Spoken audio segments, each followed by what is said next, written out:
नमस्कार दोस्तों, गौरांग शाह बात कर रहा हूँ जियोजित फाइनेंशियल सर्विसेज की तरफ से और बाजार इस हफ्ते का ब्यौरा लेकर के आप सभी के सामने उपस्थित हूँ। इस सोमवार की सुबह करीबन 10 बजे का समय हो रहा है और बाजार में हरा रंग चौतरफा छाया छाया हुआ है। पिछले हफ्ते जिस प्रकार से शुक्रवार को क्रेडिट पॉलिसी में माननीय गवर्नर के साथ की तरफ से घोषणा की गई, ब्याज दरों में अनुमान से ज्यादा कटौती 50 बेसिस पॉइंट की और उसके साथ-साथ एक बेहतरीन उपहार हमें मिला। सीआरआर में 1% की कटौती किश्तों में और उसके साथ गोल्ड लोन कंपनीज के लिए जो नियम थे उसमें भी कुछ राहत दी गई है। तो पूरा समीकरण आपके सामने रखने का प्रयास करता हूँ और इस हफ्ते का किस तरफ का अनुमानित कारोबार हो सकता है उसका ब्यौरा भी। आगे बढ़ने से पहले आपको सभी सूचकांक के स्तर बता देता हूँ। सेंसेक्स 82,555 340 अंकों की बढ़त। 25,100 का स्तर है निफ्टी का, 100 अंकों की बढ़त। बैंक निफ्टी जो कि शानदार प्रदर्शन करते हुए और एक नया जीवन का सर्वोच्चम स्तर बनाते हुए क्रेडिट पॉलिसी के पश्चात स्तर है 56,930 का और करीबन 350 अंकों की बढ़त बैंक निफ्टी बैंक में।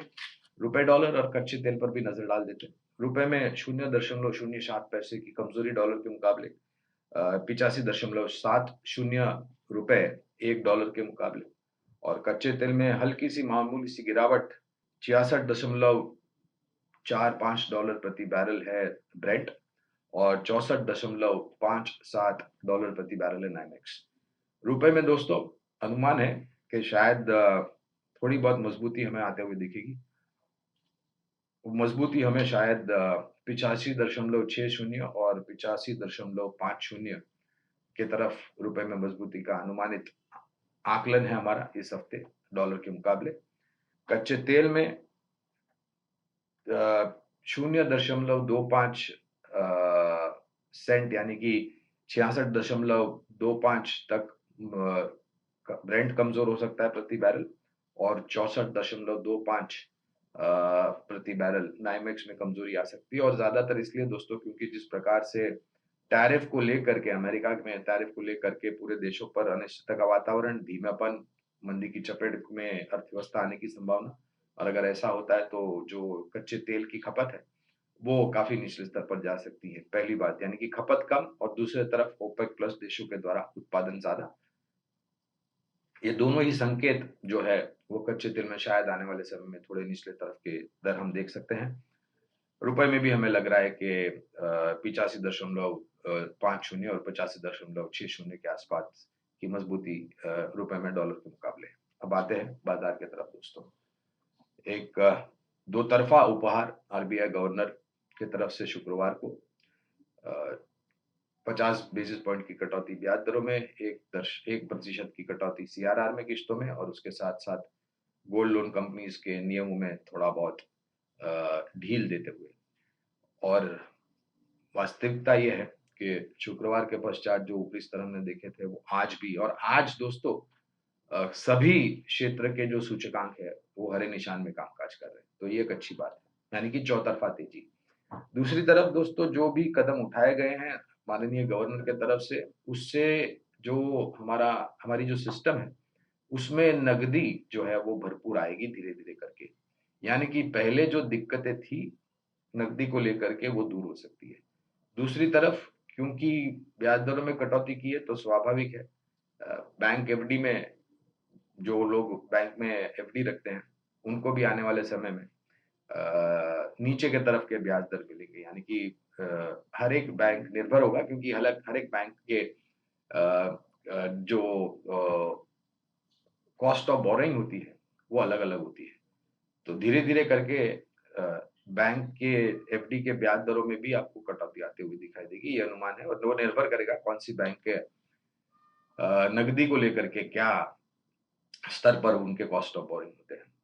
एनबीएफसीज़ में भी दोस्तों आपको एक बेहतर रुझान देखने मिला क्योंकि जो कटौती की गई वो केवल मात्र सरकारी या निजी क्षेत्र के बैंक में नहीं लेकिन एनबीएफसीज़ नॉन बैंकिंग फाइनेंस कंपनीज में भी एक सकारात्मक रुझान लेकर के आएँगे।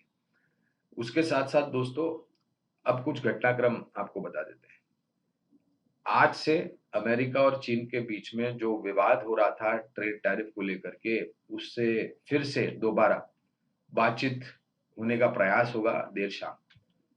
क्या उभर करके आता है, दोनों सबसे बड़ी विश्व की अर्थव्यवस्था को लेकर के ये देखना, सोचना, समझना अनिवार्य होगा। इसके बाद भारत में भी अमेरिका के प्रतिनिधि आए हुए हैं और उन्होंने अपना जो अ अ, भारत की जो यात्रा है, वो तारीख आगे बढ़ा दी है क्योंकि जुलाई 6 को जो माननीय राष्ट्रपति ट्रंप ने 90 दिन का विराम दिया था, उसका आखिरी दिन होगा। अब उस दिन के पहले-पहले यानी कि ये पूरे महीने में और शायद पहले के 5 दिन के जुलाई के आने वाले महीने में, कितने देश हैं जो सहमति लेकर के अमेरिका से ट्रेड टैरिफ की घोषणा करते हैं, हस्ताक्षर करते हैं और उसमें मुहर लगाते हैं, ये देखना ज़रूरी है। खास करके आज देर शाम जो बैठक होगी अमेरिका और चाइना के बीच में, उसके तरफ। ये पहली बात। दूसरी बात है चाइना के तरफ से रेयर अर्थ मैग्नेट्स में पाबंदी लगाई गई है।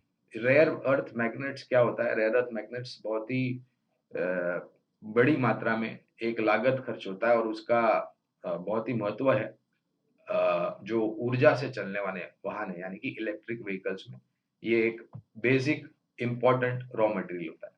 90% जो कंट्रोल है वो चाइना के पास है और कुछ हफ्तों से चाइना ने इसके एक्सपोर्ट्स के ऊपर पाबंदी लगाई। हमारे देश पर भी पाबंदियाँ लगाई हैं, बाकी अन्य देशों में भी पाबंदियाँ लगाई, लेकिन हमारी निर्भरता कुछ ज़्यादा है। हमारे तरफ से सरकार की तरफ से प्रयास किया गया था एक प्रतिनिधि मंडल चाइना भेजे और वहाँ के जो आला अधिकारी हैं उनसे बैठ करके कोई बीच का रास्ता निकालने का प्रयास करें ताकि ऑटो उद्योग को कोई भी नकारात्मक तरह की परिस्थिति ना हो, जहाँ तक इलेक्ट्रिक व्हीकल का उत्पादन। अब rare earth magnets electric vehicle में तो काम आते ही हैं, लेकिन कुछ हद तक डिफेंस इक्विपमेंट बनाने में भी काम आते हैं। तो देखना अनिवार्य होगा और एक बात दूसरी भी है कि चाइना को छोड़ कर के कुछ और देश हैं, जो ये रेयर अर्थ मैग्नेट्स सप्लाई करते हैं। लेकिन वो निर्भर होगा कि उस देश के पास कितनी मात्रा में रेयर अर्थ मैग्नेट्स हैं और सबसे महत्वपूर्ण बात, क्या मूल्यांकन पे वो बेचना चाहते हैं। अब क्योंकि किल्लत है, तो हर एक देश प्रयास करेगा कि उसको सबसे ज़्यादा से ज़्यादा ऊपर की तरफ के दाम मिले। लेकिन अगर ये परिस्थिति और चली, तो कुछ महीनों में शायद जो इलेक्ट्रिक व्हीकल का उत्पादन होता है, उसमें एक बहुत बड़ा खामियाज़ा भुगतना पड़ सकता है कुछ ऑटो कंपनी को। क्योंकि जैसे हमने बताया रेयर अर्थ मैग्नेट्स एक बहुत ही इम्पोर्टेंट रॉ मटेरियल है इलेक्ट्रिक व्हीकल बनाने के लिए और डिफेंस इक्विपमेंट बनाने के लिए। तो ये एक परिस्थिति है। दूसरी तरफ दोस्तों शुक्रवार को एक और अच्छी बात हमने देखने मिली वो है विदेशी संस्थागत निवेशक और स्थानीय संस्थागत निवेशकों दोनों ने एक ऐतिहासिक स्तर पार करने के बाद दोनों तरफ से खरीदारी आते हुए दिखी। आने वाले दिनों में किस प्रकार की परिस्थिति होती है वो देखना अनिवार्य होगा। स्तर दोस्तों हमने पिछले हफ्ते कुछ स्तर बताए थे जब आपसे सोमवार को बात करी थी और ऊपरी तरफ हमने 2 स्तर बताए थे 24,800 और 25,000। निर्णायक तरीके से शुक्रवार को हमने पार किया और आज वहाँ पर उसके पार जाकर के कामकाज कर रहे हैं। अब जो स्तर होंगे ऊपर और नीचे की तरफ आपको बता देते हैं। 24,700 और 24,800 नीचे की तरफ निफ्टी स्पॉट और ऊपर की तरफ 25,200 और 25,300 ये 2 ऊपरी स्तर है, जहाँ पर शायद हमने अगर 25,175 25,200 के पार जाकर के बंद दिया, तो शायद 25,300 देखना संभवतः बन सकती है, लेकिन एकदम से नहीं होगा, शायद इसके लिए समय लगेगा।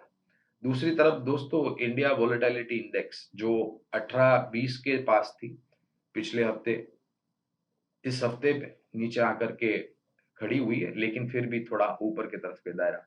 फिलहाल जब आपसे बात कर रहा हूँ इंडिया विक्स 14.90 पे है और करीबन 2.05% की बढ़ोतरी। अगर ये फिर से 15-16 के पास जाता है तो उठापटक वोलेटिलिटी फिर से हावी हो सकती है। लेकिन अच्छी बात ये है कि ये नियंत्रण में है और शायद अगर हमने क्षमता दिखाई ऊपर की तरफ जाने के लिए तो 25,300 के स्तर आएँगे, जहाँ पर शायद इंडिया विक्स भी थोड़ा बहुत नरम और नीचे आ सकता है। कुल मिलाकर के समीकरण ये है दोस्तों कि अगर आपने कारोबार किया है छोटी मध्यम अवधि के लिए, तो आप धीरे-धीरे करके आपका जो मुनाफ़े वाला स्टॉप लॉस है उसको सिस्टम में डाल करके रखें, ताकि अगर कोई अनिश्चितता आती है तो आप चौंक ना जाएँ और गलत परिस्थिति में ना आप अपने आप को पाएँ। और अगर आप निवेशक हैं दोस्तों, तो हमने कई बार लगातार बार-बार निवेशकों को सकारात्मक नज़रिया देने का प्रयास किया है और निवेश लायक रणनीति हमेशा कारगर साबित होती है लंबी अवधि में, ये भी हमने स्पष्ट रूप से आपको जताया है। तो दोस्तों, परिस्थितियाँ अच्छी है, लेकिन आने वाले समय में कुछ घटनाक्रम हैं, जिसको लेकर के शायद वैश्विक बाज़ारों में और हमारे बाज़ारों में असर पड़ने की पूरी-पूरी संभावना।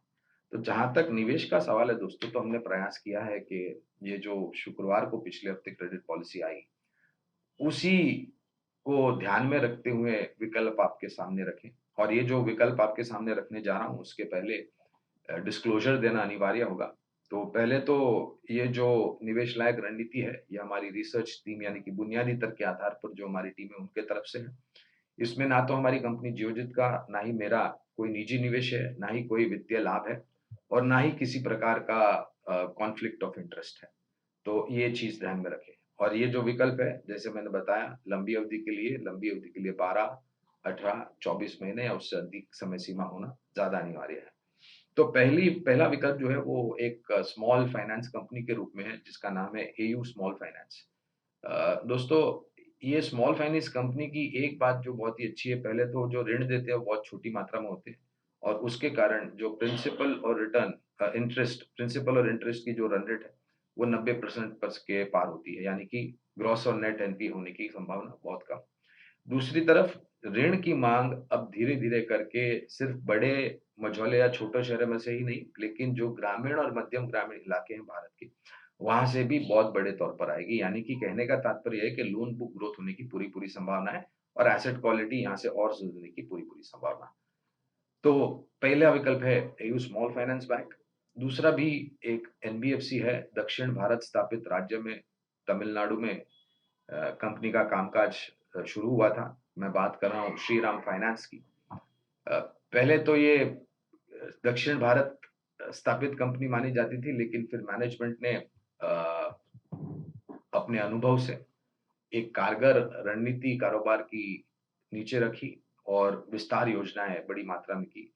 विस्तार योजनाएँ अमल में आने के कारण श्रीराम फाइनेंस का कारोबार जो केवल मात्र दक्षिण भारत में बड़े तौर पर था, धीरे-धीरे करके पूर्ण भारतवर्ष में इन्होंने अपने ऑफ़िसेज़ खोले और कामकाज शुरू किया। ये कंपनी ख़ास करके जो है वो कंज़्यूमर लोन और व्हीकल फाइनेंस में भी और बाकी अन्य वित्तीय सहायता मुहैया कराती है कंपनी। निरंतर अच्छे नतीजे और नतीजे अच्छे आने के आधार पर निरंतर लक्ष्यांक में परिवर्तन ऊपर की तरफ।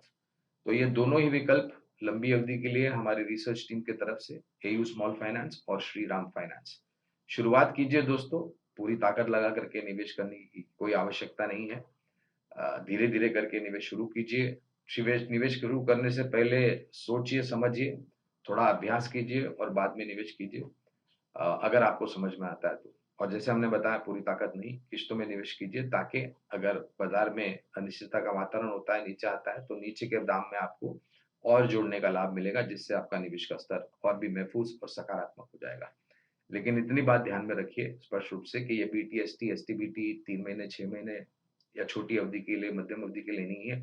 ये केवल मात्र बुनियादी दर के आधार पर लंबी अवधि के लिए और लंबी अवधि के लिए अनिवार्य समय सीमा होना अनिवार्य है। अब मेरी वाणी को यहाँ पर ही विराम देता हूँ दोस्तों। अगले हफ्ते आप लोगों से फिर से मुलाकात होगी।